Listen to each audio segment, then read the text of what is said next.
Welcome to the Awesomers.com podcast. If you love to learn, and if you're motivated to expand your mind, and heck, if you desire to break through those traditional paradigms and find your own version of success, you are in the right place.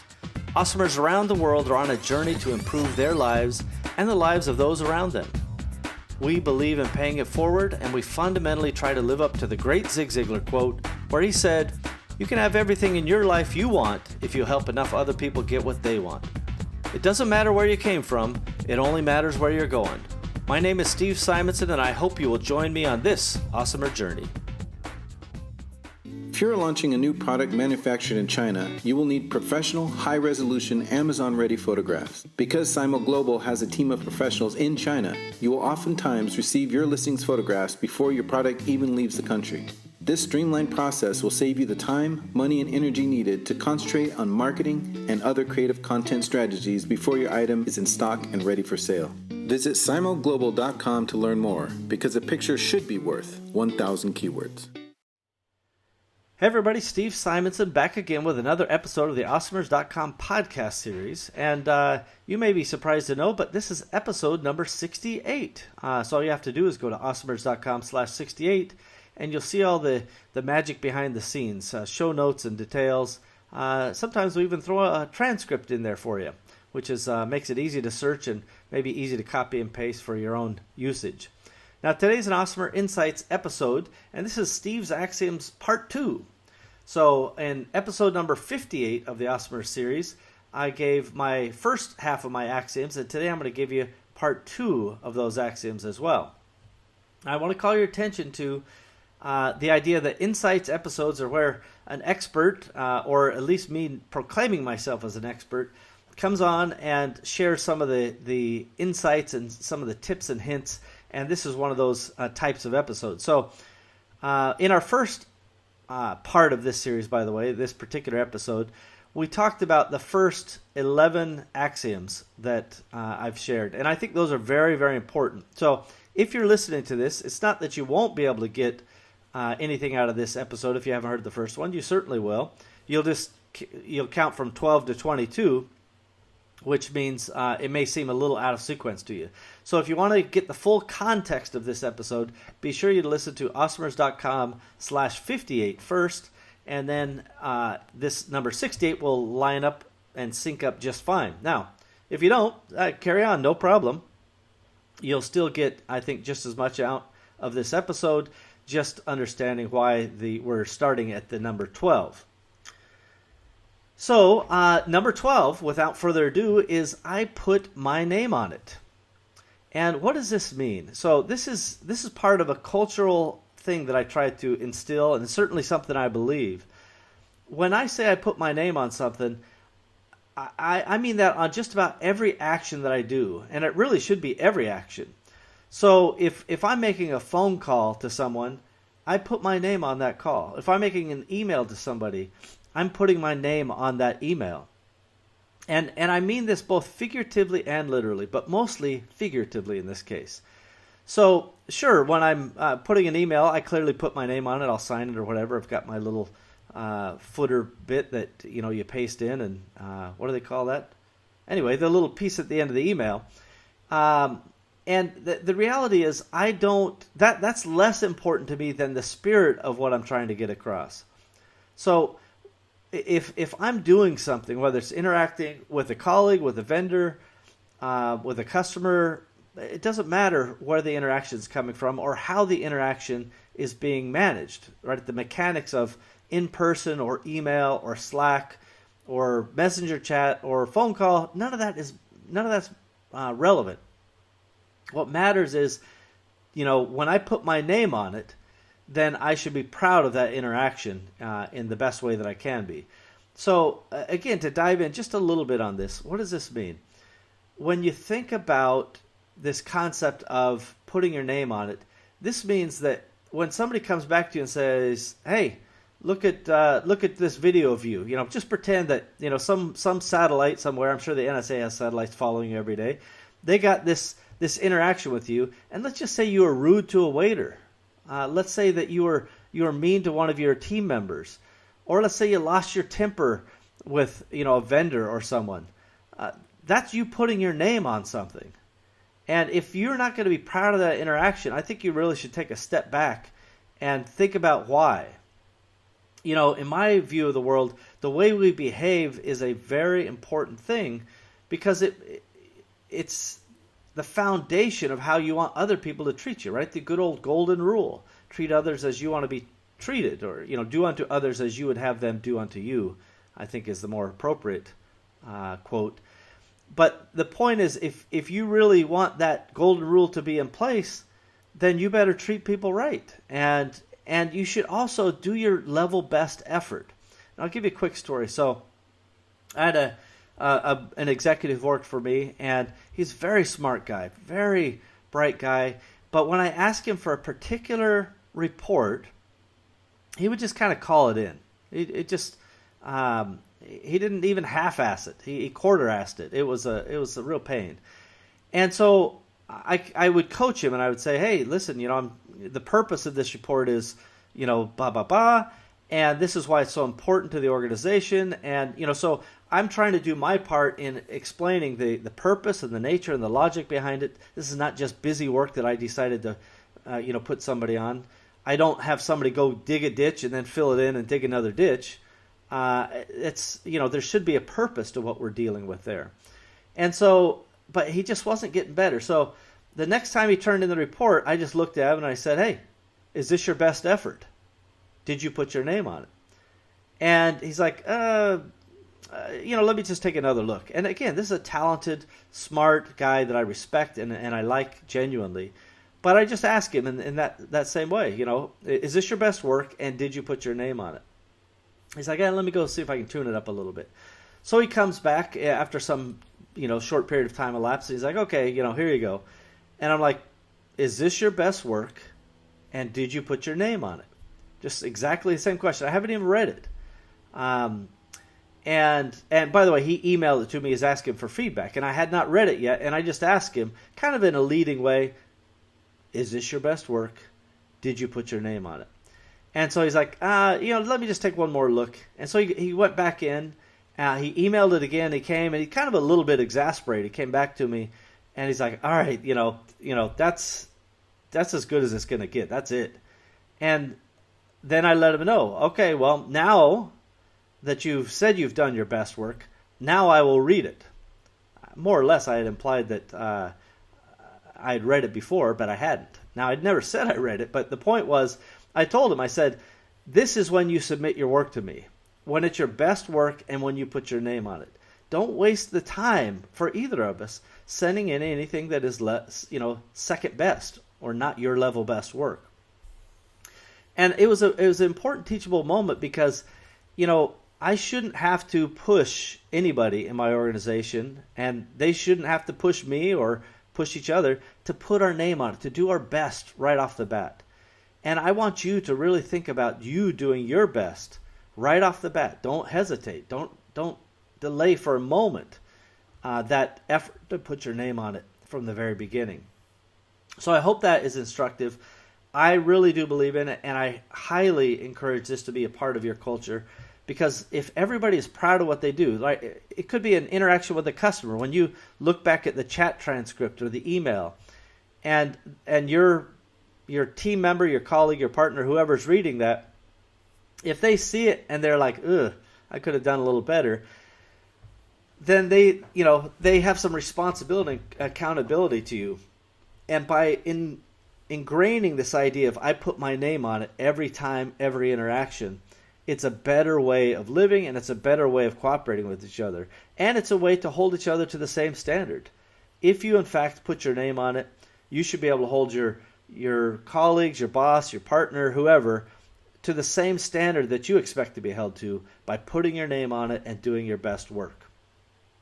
All right, I hope that makes sense. Now, as we look over to axiom number lucky 13, this is axiom 13, it's very simple to say and maybe a little more subtle in practice. So I'll tell it to you right now. Avoid the opposite of good, right? So a little wordplay there, but it's too often we get ourselves in situations that we don't like, and I call them the opposite of good.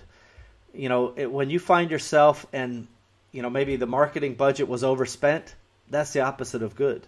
When you find yourself in a situation where, you have to let somebody go or somebody quit unexpectedly, that's the opposite of good. When you find yourself, on the pressure of a financial decision, maybe you overextended yourself on inventory or, you run short on payroll, that's the opposite of good. And we get ourselves focused on, this is negative or this is bad, or we find it's so easy to, start blaming and start worrying and just really wringing of hands. And to me, if we just start out with the premise that we want to avoid the opposite of good, right? So we don't want to avoid the bad. That means by default we want the good, right? The old transitive property helps us out there. So if we're trying to avoid the opposite of good, we have to avoid the bad and take that out. So that means any of those decisions that are going to lead us down the bad path, or any procrastination that would result in the opposite of good, or any decisions that may be questionable.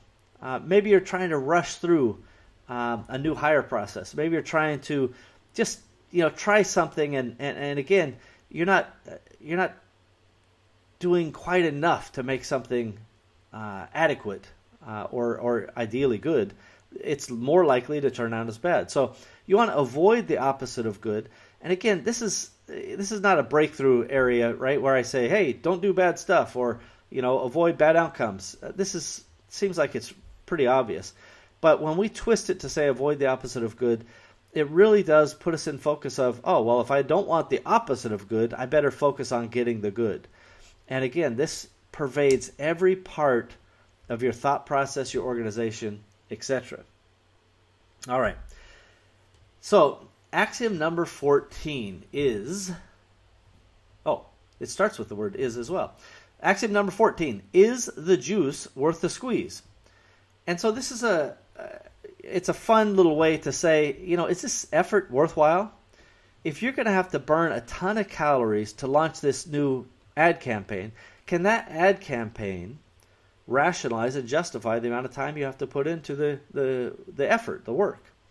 And this is especially important to quantify and evaluate different times of different resources as having different values. So what do I mean by that? If you're the key decision maker in a particular subject, maybe you're the business owner, maybe you're just the leader of marketing, or just the leader of the operations. And by the way, I don't say just to diminish it.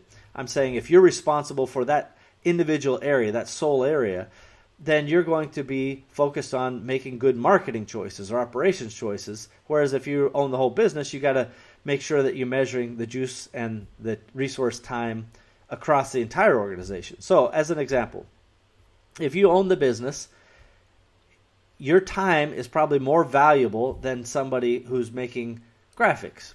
And again, graphics need done. It's a talent, but it's widely available talent, right? And so if you're going to spend your time making the graphics for the company, that's probably not a great utilization or allocation of that resource. That resource in this case is your time. The same goes if you are the director of operations and you're running and you're filling out shipping manifests yourself, right? There's probably somebody else, whether it's on a gig basis or a full-time basis or even a part-time basis, that somebody else could do that work. If you spend your time on bookkeeping or on making graphics or making videos or doing social posts, and that's not your core job, that's not your core competency, I think you're misallocating the resources. So that's number one. Make sure the resource that is assigned to the task is the right resource, right? So that helps you ensure that the juice, in fact, is worth the squeeze.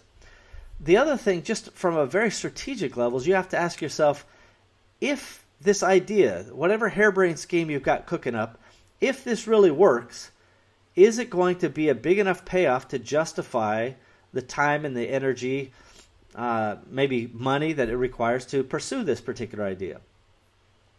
So as an example, I talk to a lot of entrepreneurs and they're like, hey, I've got one brand going. I'm selling online, Amazon, eBay, whatever. And they get excited because they're like, well, this was pretty good, pretty easy. I got some things going. I'm selling whatever it is, $1 million a year, $5 million a year, $10 million a year. They're excited and they're doing well. And then they immediately say, well, you know what? I should just make more brands. And you really have to ask yourself, if you're going to try to follow the same formula and you have to do all the work, is that juice worth the squeeze of that new brand? What's the likelihood that new brand will be as successful as the prior brand if you're just purely splitting your time between the places? And what's the chance that your lack of attention on the first brand will cause it to decline in some way? Chances are probably good. So I want you to think about, is the juice worth the squeeze in a very strategic sense? Don't lose track of the fact that there are so many times where entrepreneurs just think that we have to do the work ourselves, we're obligated, or perhaps it's just because we have to do it at that moment because we don't have somebody else to help us with it. It's probably worth spending the time to solve that long-term problem versus just continuing to do your own bookkeeping, for example. By the way, it's a pet peeve of mine, people who are wasting their time doing their own bookkeeping when there are so many valuable and viable resources for a relatively low amount of money. And too often people go, oh, well, but if I could save $200 a month or $400 a month, whatever, then that's all money in my pocket. And I tell you, that is penny wise and pound foolish. Your financial house, getting that in order is so important. And I've talked about it on the past if you're a regular listener. So don't waste time on that stuff. The juice is not worth the squeeze for you to do your own bookkeeping. You should review monthly, or perhaps more often if it's available, your financial statements, cash flow, P&L, things like that. That is worth the squeeze. That's where you can look at it and see the results of the business, and then you can say, well, we've got to raise our price, our margins getting squeezed, or we've got to squeeze out this, Amazon cost for storage, and move some stuff into a 3PL. That's where the money and that's where the strategic resource is so important versus you just worrying about getting the next bookkeeping, entry in, and you're like going, oh, well, I'm going to I'll download it from Amazon and I'll use, some of the plugins that you can use to grab it. You're still wasting a bunch of time on that, I suspect, or things like that. Even if you're not doing your own bookkeeping, there's some example of something you're doing right now, probably that the juice is not worth the squeeze. And I'll be honest with you, I've looked at some of the things that I've got in my bag of tricks, so to speak, and we're going to just dial some of those down because I'm too busy to do it all. And even as I hire people to help, it's still, as I said in the first episode, every upgrade is a downgrade at first.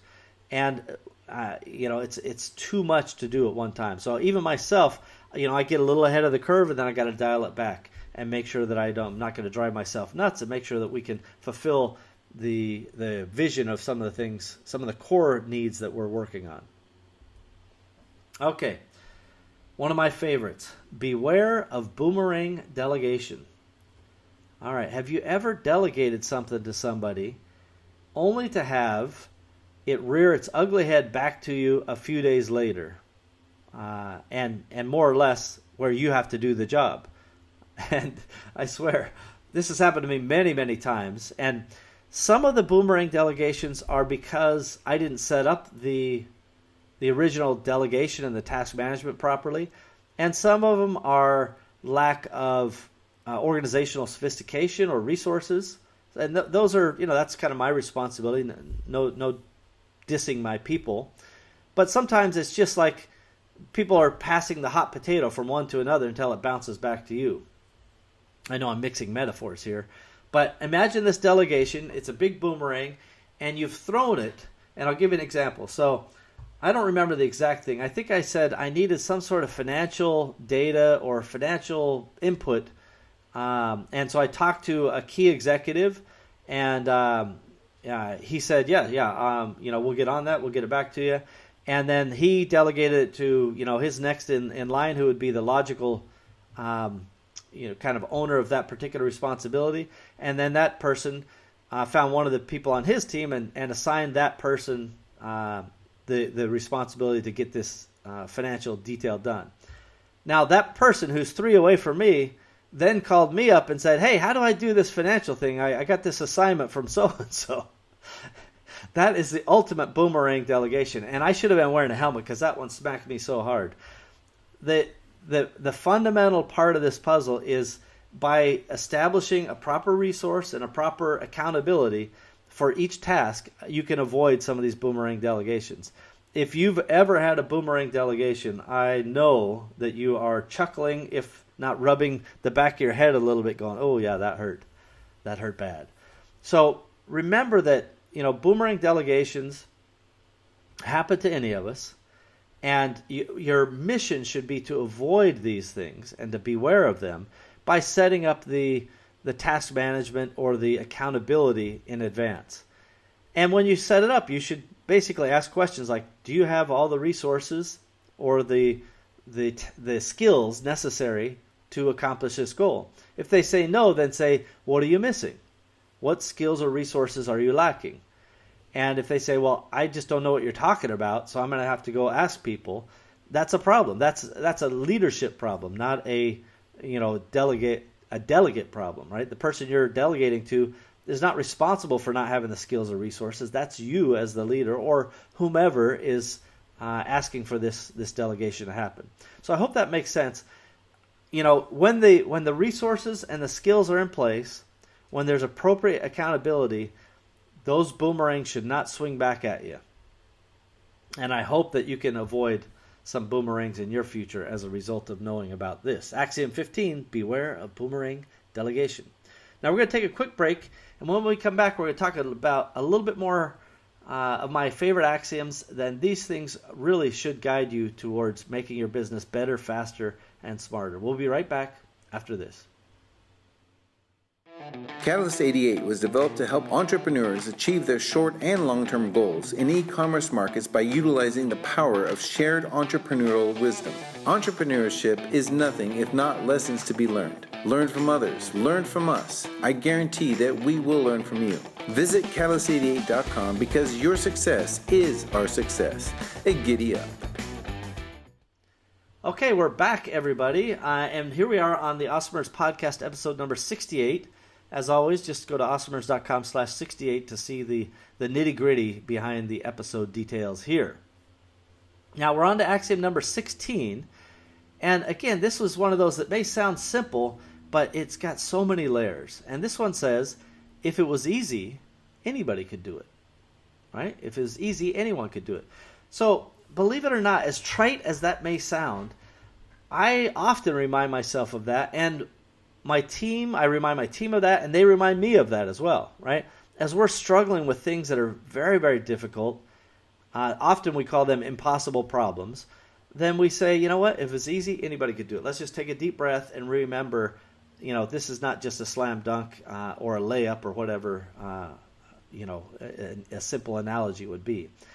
Truly, if you're doing something that, again, we often use the terminology an impossible problem, then it's going to take a little bit of time to figure it out. So some of the impossible problems that we solved in the past were things that literally everybody we would go to, external resources or industry experts, and they would say, that's impossible. That will never happen. And we're like, yeah, but we think it could happen. And they're like, impossible, not going to happen. And we're like, all right, thanks for not helping. And then we just set about trying to figure out how to solve these impossible problems. And honestly, every problem probably has a solution. On some level, every problem does have a solution. And so we have to really think about that. And we have to give ourselves the permission to not get too whipped up into a lather and too stressed out. Because really, if it was easy, then anybody could do it. And so, it doesn't matter what business you're in. If you're in the service business and you're struggling with scheduling or hiring or whatever, just know that, the better you get at it, the more of a moat that you build around your business, the more defensible that business is. If you are an e-commerce person or an Amazon seller and you're selling products on Amazon and then you're struggling to get reviews, or you're struggling to get the product to launch. Maybe you got some supply chain issues. You're worried about tariffs. All the sky is falling kind of stuff that happens. If you read Facebook message boards, the people who will not succeed are the ones who are constantly Chicken Little. They just honestly, they don't have what it takes. If their number one response to every change in business is, oh my gosh, this is too hard. Oh, it used to be easier. No, the good old days. And by the way, most people who talk about the good old days weren't even around during the good old days. They just heard tale about the good old days. And I could tell you from deep experience, every time we look back, it's easy to say, oh yeah, that was the good old days. But during that time, it was tough. It was brutal. It was hand-to-hand combat. It was just like any other time. But looking back, we kind of glance over that. We forget about some of the blood, sweat, and tears that were in that moment. And I think that's just human nature, right? We kind of gloss over those things. The point I'm trying to get to is that, if we remember that when we're in the moment, it's not supposed to be easy. And that truly, if it was easy, anybody could do it. Therefore, what value do we add? And I talk about this general analogy. If you just go to China and you say you're going to be a private label seller, and you just find some poorly made product, some just cheap tchotchke, and you decide to stick your own label on it, and you think that's going to make you millions of dollars while you sit on the couch or in the pool, and you're just not being realistic. It truly is not ever going to be that easy. And anybody who tells you otherwise, well, I'll just tell you, they don't know what they're talking about, or they're trying to sell you something. If it was easy, anybody could do it. It's not easy. That's the point. All right, let's talk about axiom number 17. This one was provided to me by my daughter when she was in kindergarten, which was a long time ago. And it says, you get what you get and you don't throw a fit. Now, I want to just, even though that is literally that's what her kindergarten teacher told her, and that's what she told me. I don't remember what the issue was, but more or less she just said, Dad, you get what you get and you don't throw a fit. And I said, what sage wisdom from a 5-year-old? And this is a pretty good reminder that, everything that we do, we should put our name on it. We should do our level best, and we should expect no less from those around us. And if everybody's doing their thing, then we shouldn't lose our temper. And this is somewhat about a behavior. If you lose your temper and you yell at somebody, you swear at them, goodness sakes, if you call them a name or something like that, talk about lack of professionalism. That's insanity to me. I can't imagine. I think you should, part of putting your name on it is behaving in a way that is appropriate and reasonable and certainly professional. And so when I say you get what you get, you don't throw a fit, when you go into a meeting or you go into a situation and maybe you get some unwelcome surprise, that doesn't give you permission to act like a jerk. It doesn't give you permission to turn into an a-hole.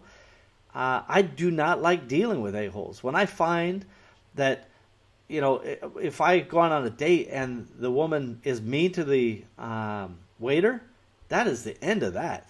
It's inappropriate. Even if I'm dissatisfied with the waiter's service, I'll remain cordial. I may ask them for whatever would remedy the situation, but I'm not going to be mean to them. It's just, as humans, we should expect that golden rule to really pervade all things that we do. And I think that fully includes a business, including if you own the business.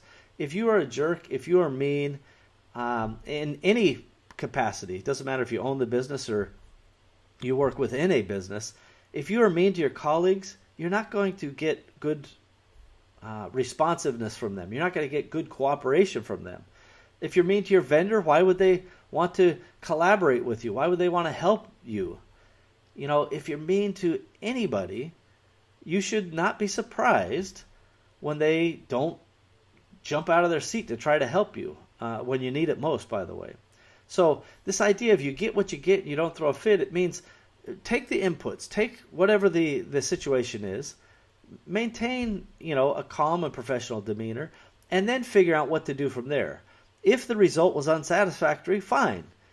Size it up, rationalize the situation with, not rationalize it, but break down the situation on how it could be improved, or, if this is the best it's going to be, then forget about it.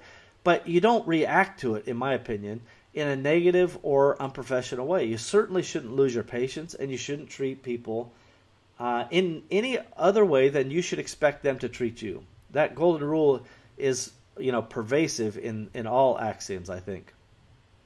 So, again, my daughter's advice from kindergarten still holds true today. You get what you get, and you don't throw a fit.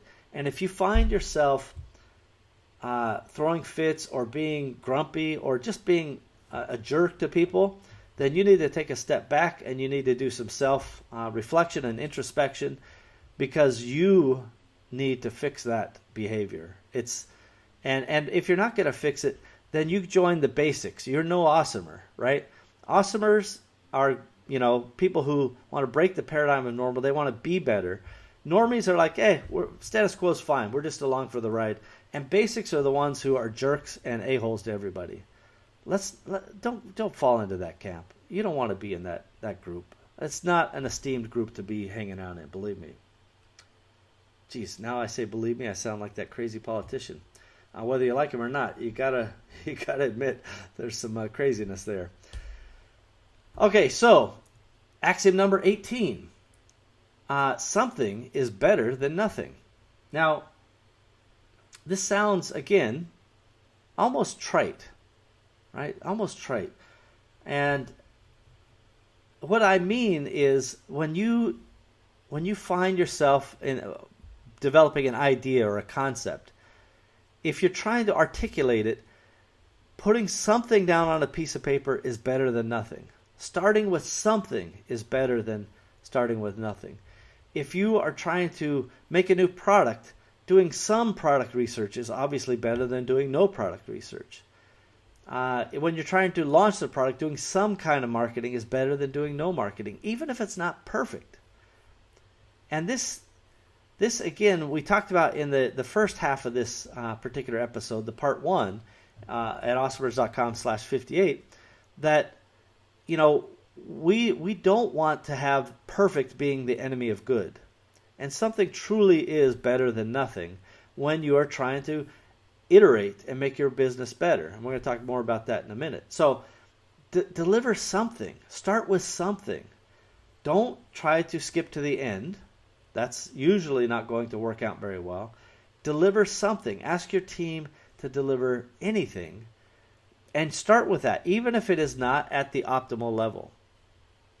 And that takes us really right into number 19. Iteration is the key to progress. So when you think about this concept of iteration, I want you to think very carefully about, what we just talked about, that something's better than nothing. When you start with something, all you have to do is incrementally make that better. So if it's a product, maybe the first version is not perfect, but incrementally you just make it a little better, just a little better. If it is a process or a procedure you're writing, start with something, right? Something's better than nothing, and then iterate so that you make some progress. In my humble opinion, thinking in terms of versions, and you could say, hey, version 0.5, it was just a swag, it was our best guess, we just started with version 0.5. And then, we got a little better, 0.7, 0.9, and all right, 1.0, this is pretty good. Whether it's a product or a piece of software or a process, it doesn't matter.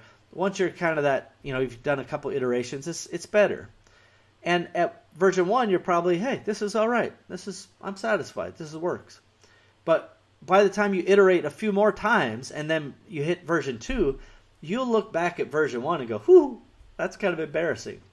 And I'll be honest with you, you'll be able to do that with this podcast. I suspect, this being episode 68, we're a little more than a third of the way through. I suspect the next third will be better than the first third, and the final third will be better than the second third. That's just the nature of humans. That's the nature of experience, and that's the nature of iteration. And Axiom 19 it's happening right in front of you. right? Again, this podcast was not designed to be some giant professional production, although the guys do a great job with the audio engineering, and they do a video version as well. They're working really hard to make it as good as we can, but absolutely we're going to get better and smarter as we go. Iteration truly is the key to progress. And I want you to think along that line, that just every little thing you do, just one little increment, one little dial, one notch extra will give you that opportunity to make a lot of progress over time. I think a lot of people struggle with this idea of taking a giant leap because it looks so far away. But if you just take little small steps, you're going to get there anyway. And by the way, the time is going to pass anyway. We're all impatient, or many of us are impatient, and we're like, I just want it now. Oh, immediate gratification. Instant gratification, sometimes they call it. I just would tell you, the time is going to pass either way, and you'll be a lot more sane if you just think about it and how to take these small, incremental, iterative steps forward. So we're going to take another quick break. I want you to pay close attention to this sponsorship ad, and maybe even go check out the site. These are important. It's important that our sponsors get your support to keep this thing, this pirate ship floating, as they say. And we'll be right back after this. Empowering. The name says it all. Connecting e-commerce entrepreneurs with great people, ideas, systems, and the services needed to stay business dynamic and to grow. Empowery is a network, a cooperative venture of tools and resources to make you better at what you do, because we love what you do. We are you. Visit empowery.com to learn more. Okay, gang, here we are back again. Steve Simonson on the awesomers.com podcast, episode number 68. And just pop on over to awesomers.com/68 if you want to see the bits and pieces of this particular episode.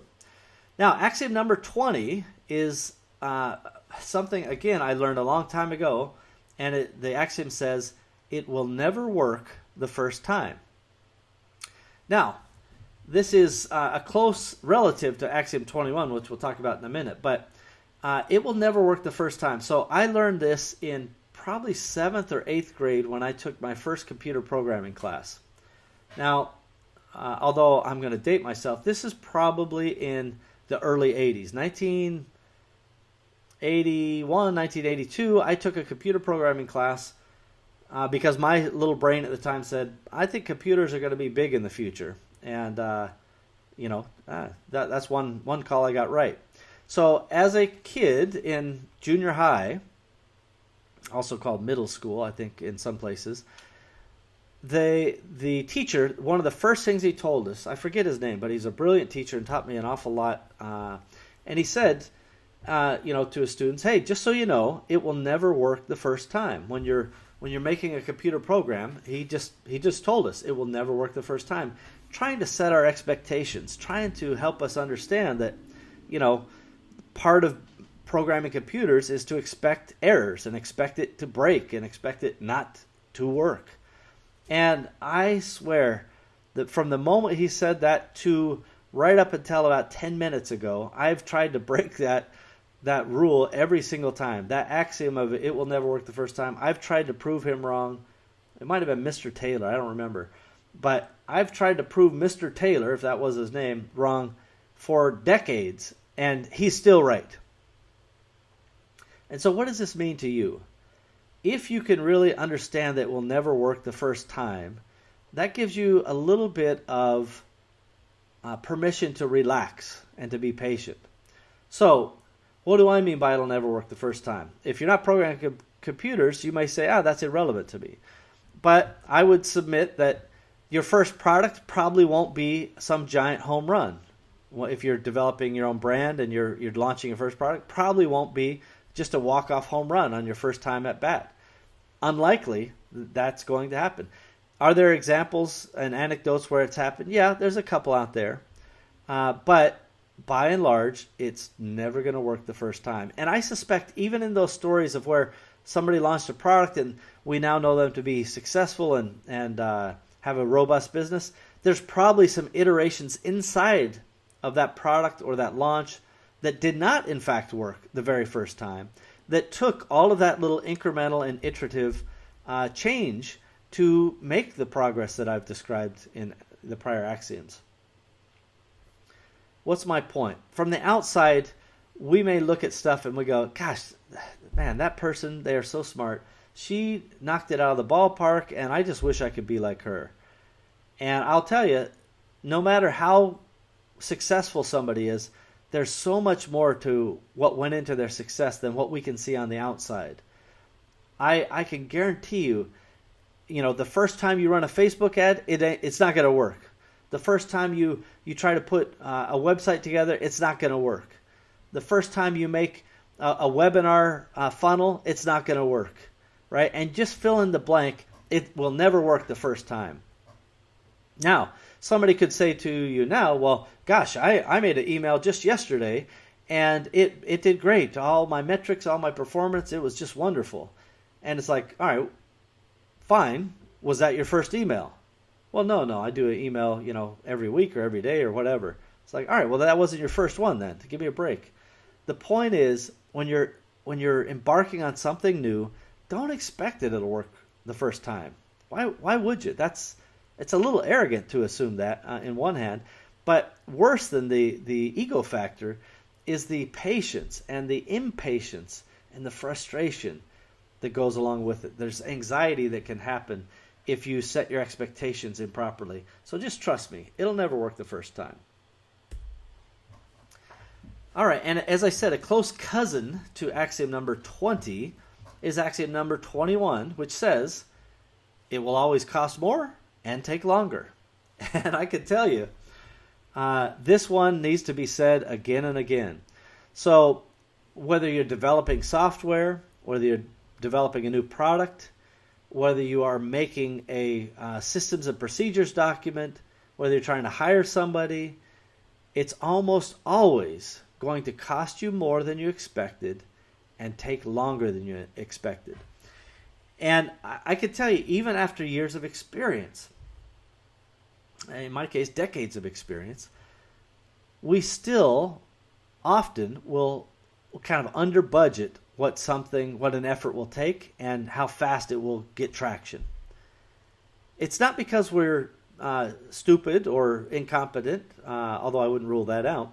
It's just because when we first see the problem and when we first tread into that new pool of opportunity, we don't know we don't know how deep it is. We don't know where all the sharks are.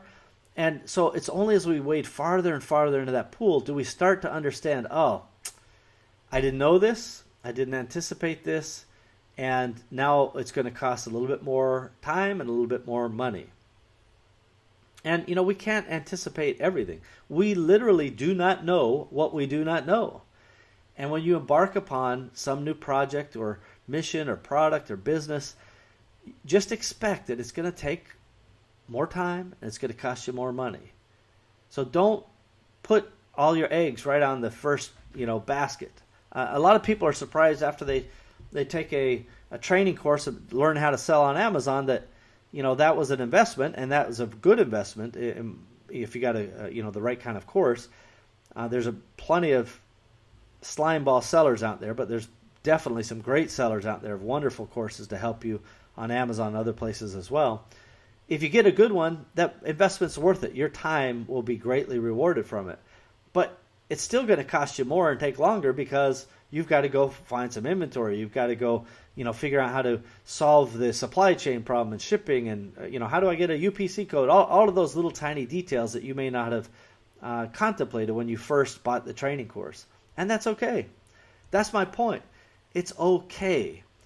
And if you, again, set your own expectations that things will almost always, in my case, I say very clearly, it will always cost more and take longer. And I stand by that. If you know that going in, that no matter what budget you put, no matter what effort you expect, it probably is going to be a little variance from that, then I think your happiness factor and your own tolerance of incremental progress will be easier to swallow. You'll respect and understand the people that are working with you because you know that it's going to be cost more and take longer. That doesn't mean, by the way, that I take the sense of urgency people should have, and I say, oh, don't have any urgency because it's always going to cost more and take longer. Axiom 21 is a cautionary tale, not a permission to just be lackadaisical about how you approach stuff. If you know it's going to cost more and take longer, you'll be a little more patient, but you probably should increase your urgency and really increase your attention to whatever that initiative may be. So it may seem, again, subtle, some of the differences between these, but believe me, each of these, to me, have their own place and their own reason why they live. Okay, axiom number 22. And this is a very important one. It says, embrace the law of parsimony.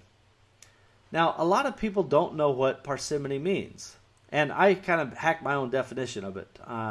But parsimony is a close relative or a component of what's known also as Occam's razor. And the quickest general definition of it is the most obvious solution or the most simple solution is probably the right solution. So what does this tell us? If we look at Occam's razor or the law of parsimony, we should assume that when we're trying to solve a problem, the most simple explanation, okay, without requiring a whole bunch of, if-then statements, the simplest explanation is probably the correct explanation. And what that helps us do is stop trying to look for crazy coincidences or weird complexity where it doesn't really exist. Just go with the simple answer. And this often follows where your gut instinct goes. When you are trying to solve a problem, if you have to look at 100 different things, but really your gut is telling you and the obvious answer is right in front of you, it just seems too simple, that's still probably the right answer. That law of parsimony, which, by the way, I tweaked to also mean doing more with less. That's another component of that.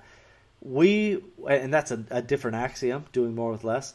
In this case, it's all about trying to define what the simplest answer is, right? And assume or prove that it's the correct answer, instead of overcomplicating it and try to come up with a bunch of dependencies and a bunch of reasons why, well, this person did that, and then that happened, and then this other thing happened, and that's why we are where we are. It's like, if your product isn't selling, start with the most obvious. Is it a good product? Okay, great. It's a great product. You've tested it. You feel good about it. Are you getting any impressions on the website or on Amazon or wherever you're selling it? No, I'm not getting any impressions. All right, well, how about some marketing then?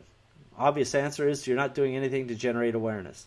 Let's say you got a bunch of awareness. Good product, bunch of impressions on that product page, wherever it may be, but you're not getting sales. So then you have to ask yourself, why isn't it converting? Do I have good copy? Do I have good photos? Right? You just go through all those basic things. And again, I want to warn you against the danger of assuming that these axioms are just, they're too obvious. I could just ignore these, or they're trite.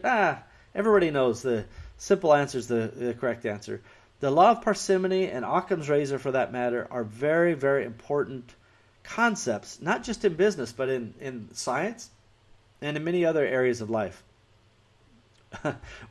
when your kids don't come home on time, and they have all these reasons why, a barrel of monkeys, was delaying them, and they have all these complicated reasons.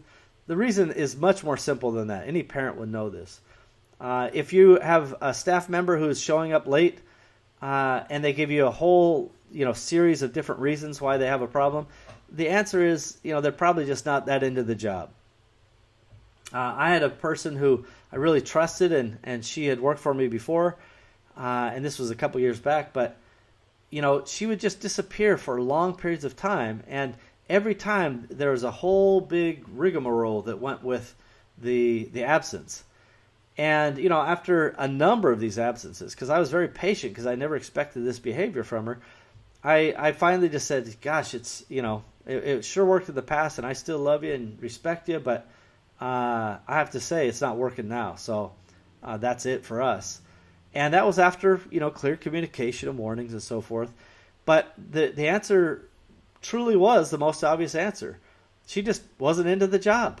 And when we made it easy enough for her to just not show up, and accomplish her objectives without real repercussions or consequences. She just kept doing it. And, that's just, I was probably being a little too accepting or a little too forgiving. And, that probably should have been cut off earlier. So the most obvious answer, the most easy answer is probably the right answer. So don't overthink stuff. Just embrace that law of parsimony and dig right into what Occam's razor really means. And you guys can go Google these things. The law of parsimony or Occam's razor, same basic premise. And something that I think is really, really important for you. Okay, gang, this has been, again, awesomers.com episode number 68, and all you have to do is go to awesomers.com/68, and this is actually part 2 of the series, and despite what it may show on your screen, this is part 2, and I hope that these axioms are instructive for you. I hope they are valuable to you. They definitely help mold kind of my philosophies and my career and businesses. And if we do get some feedback on these, we can probably break some of these, if not all of these, into a deeper dive and share some stories on how each of them have manifested themselves in our careers and businesses and what we did about those problems. And sometimes the stories are even more easy to identify with than just kind of my broad explanation. So I hope this was instructive.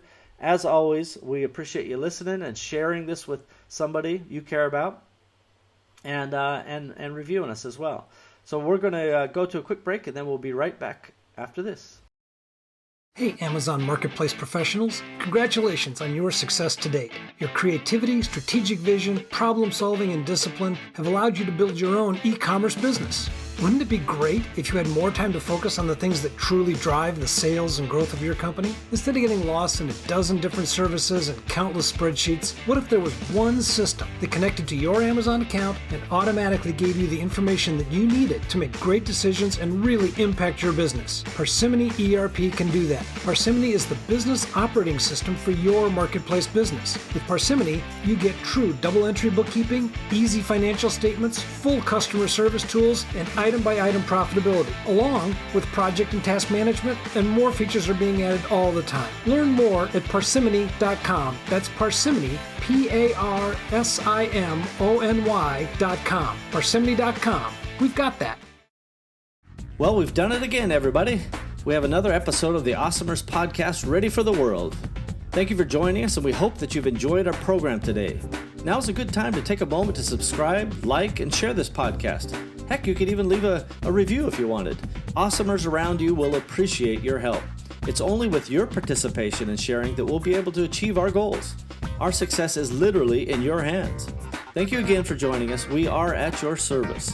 Find out more about me, Steve Simonson, our guest, team, and all the other Awesomers involved at awesomers.com. Thank you again. Awesomers.com